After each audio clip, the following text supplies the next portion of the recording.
and welcome to Fair News. I'm Sarah Dorgan, and in tonight's segment, we will explore the intersection of Catholicism and politics in Italy. We'll turn it to Andrew, who is reporting for us from the Vatican. Hello, and thank you. Religion is ingrained in everyday life across the world, even for those who do not actively participate, such as the depiction of religious happenings in European paintings or the predominance of Christian hospitals across the world. Here in Italy, Catholicism is the largest religion, with 75% of Italians identifying as Catholic, and is an integral part of daily life. Italy, like many other countries across the world, have had an uphill battle with the rights of LGBTQIA+ individuals. It was not until 2016 that the Italian government voted to allow same-sex couples to be married. Even though that same-sex marriage is legal, there are many barriers to prevent these families from having children. Giorgia Meloni, the current Prime Minister of Italy, forbade local mayors to register newborn children under same-sex couples. Furthermore, Italy usually does not allow same-sex couples to adopt children or access other fertility treatments. Many couples have turned to international surrogacy, which the Meloni administration is currently trying to ban as well, with a possible 2 years in prison and €1.1 million fine. Meloni stated that the push is to prevent the exploitation of women's bodies.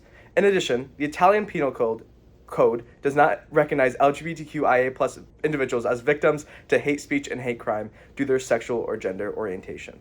Historically, the Vatican and the Catholic Church have been an integral part of European and Italian government systems. This has since changed dramatically with the idea of separation of church and state. From this, the Vatican has been more reserved in what political stances they make, making sure not to upset one side or the other. The Church, however, has made many claims about their stance on gender roles and gender identity. The Church primarily makes these arguments through their definition of gender ideology, which is a very broad term for any anti-gender movements or anything that promotes the standardization of binary gendered systems. This idea of gender ideology, although started by the Church, has spread throughout secular society and is more frequently used in politics. According to Graff and Koralczyk, gender ideology is a deeply pessimistic and consistently anti-modernist narrative of Western intellectual, cultural, and social history. The Catholic Church proclaims the natural, authentic, or timeless manner of a man and woman relationship and not the fabricated, constructed, or newly invented LGBTQIA+ communities. These claims made by the Church are furthermore supported by the idea of complementarity of the sexes. Complementarity of the sexes is a term that the Catholic Church uses often to explain the heteronormative traditions that one sex is complementary to the other. Recently, on April 8th, the Vatican released an official document called Dignitas Infinita, which touches upon the dignity of humans in relation to the Catholic Church. This document talks a lot about gender theory within the Catholic Church and their current views, including gender identity. The Church stated, "We cannot separate the masculine and feminine from God's work of creation, which is prior to all our decisions and experiences." This statement is furthermore explained in the following paragraph with the discussion of transgender communities and sex changes. Pope Francis stated, "Creation is prior to us and must be received as a gift.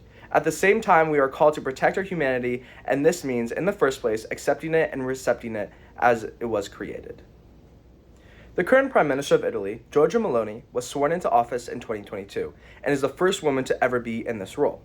Meloni is a member of the far-right government party Fratelli d'Italia, or the Brothers of Italy, whose names itself represents their anti-gender ideals.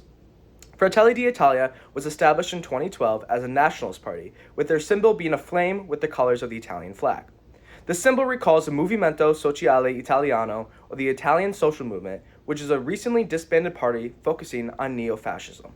Giorgia Meloni, as a far-right politician, believes in anti-migration, anti-feminism, and anti-LGBTQIA+ rights, which of these stances won her election in 2022.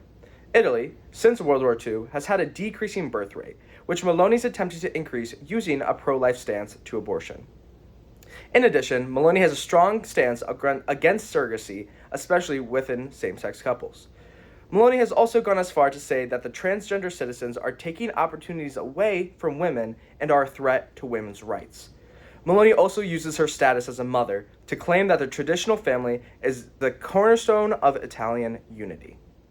The intersection of religion and politics is much more intertwined than one might expect, with each one influencing each other in multiple different ways.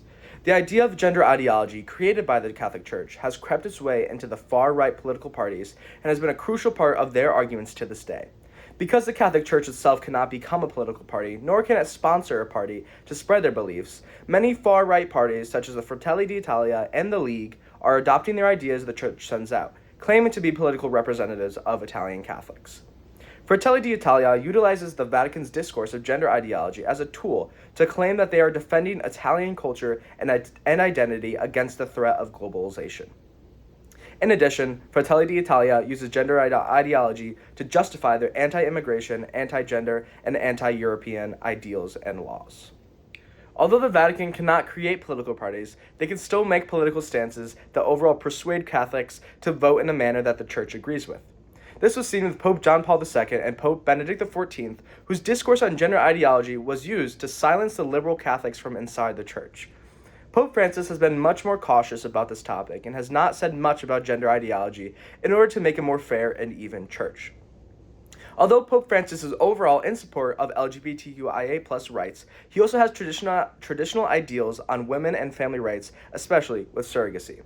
Pope Francis stated, "A child is always a gift and never on the basis of a commercial contract. Consequently, I express my hope for an effort by the international community to prohibit this practice universally."